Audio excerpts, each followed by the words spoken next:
A 3-year-old throws tantrums and begs his mother not to go to daycare. Worried, she goes in unannounced, and what she sees shocks her. "No, Mommy, no." Johnny threw himself on the floor and started screaming. Marla Evans sighed. Not again. She looked at her watch. If he threw a full tantrum, she would be late yet again. She gazed at her 3-year-old with exasperation. Johnny had been going to daycare for 2 years and always loved it. For the last week, out of the blue, he'd been making a scene, begging Marla not to take him. She'd spoken to her pediatrician, and the doctor had told her that toddlers often went through the terrible threes. Stop it! Marla heard herself scream. Then she saw the look of fear in her son's eyes. Something wasn't right. Marla sat down on the floor next to Johnny and coaxed him into her lap. He sobbed, pressing his little face against hers. Marla decided this was more than a tantrum. But what could be wrong? "Honey," Marla said gently, "I'm sorry. Mommy didn't mean to snap." She rocked him until he stopped crying and asked gently, "Why don't you like daycare anymore?" Johnny shivered in her arms and whispered, "I don't like." "But why, sweetie?" Marla asked. "Are the other kids mean?" But Johnny wouldn't answer. Marla sighed. "Baby, Mommy needs to go to work. But I tell you what, I'm going to come and get you from daycare early today, okay?" Johnny sat up in her lap. "No lunch?" He looked up at her anxiously. "No lunch, Mommy. Lunch?" The worried mom frowned. What was happening with her son? Marla dropped Johnny off after promising she'd fetch him before lunch. He walked into the daycare quietly, but threw Marla a pleading look that left her heartbroken. She went to work and asked her boss for the afternoon off to deal with a personal issue. Thankfully, her boss was a mom too and understood.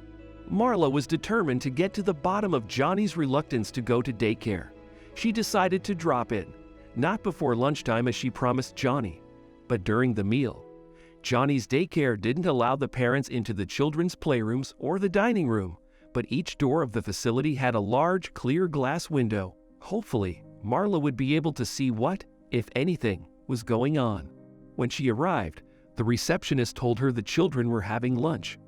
Marla walked to the dining room and peered in. The kids were all sitting at their tables, eating. A teacher or an assistant supervised each table. Marla quickly spotted Johnny. There was a woman Marla didn't recognize sitting next to him. As Marla watched, the woman picked up Johnny's spoon, scooped up a portion of mashed potatoes, and pressed it against his lips. "Eat," she cried. Johnny shook his head violently, his mouth firmly closed, tears running down his cheeks. "Open your mouth and eat," the woman said angrily. Johnny was looking deeply distressed. The woman cried, "You are going to sit here until you clear your plate." Marla saw a small portion of mince, mash, and vegetables left on Johnny's plate, and she knew her son. Johnny was not a big eater. She never pushed it when he told her he'd had enough. Johnny opened his mouth to protest, and the teacher quickly pushed the spoon in. Marla saw her son choke and sputter. She'd had enough. She opened the door and stormed in. "Get away from my son," she cried. The woman looked up, and her mouth hung open. "Parents aren't allowed in the dining room," she cried. "Then they should be," Marla said, reining in her anger. "Can't you see Johnny's had enough? He's a healthy boy, but he is not a big eater. As an educator, you should know how traumatic force-feeding a child can be. Being forced to clean up the plate is an old-fashioned notion. You should be aware of the statistics and the causes of obesity and eating disorders in children. And one of them is making food an issue.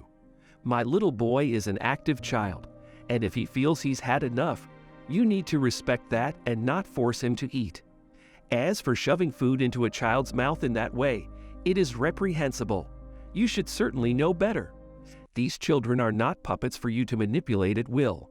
They are little people with needs and a will of their own. If you don't respect their boundaries, you teach them they don't deserve respect. I don't think that is a message you want to pass on." The teacher flushed a bright red and got to her feet. "I never," she cried. "That's a pity," Marla said crisply, "because if this happens again, I will ensure you are out of a job.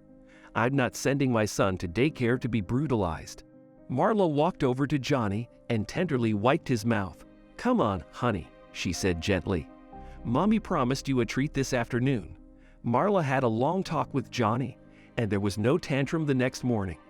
Over the next few weeks, she popped into the daycare at lunchtimes just to keep an eye on things. The teacher never forced Johnny to eat again, and the boy recovered his good humor and enthusiasm.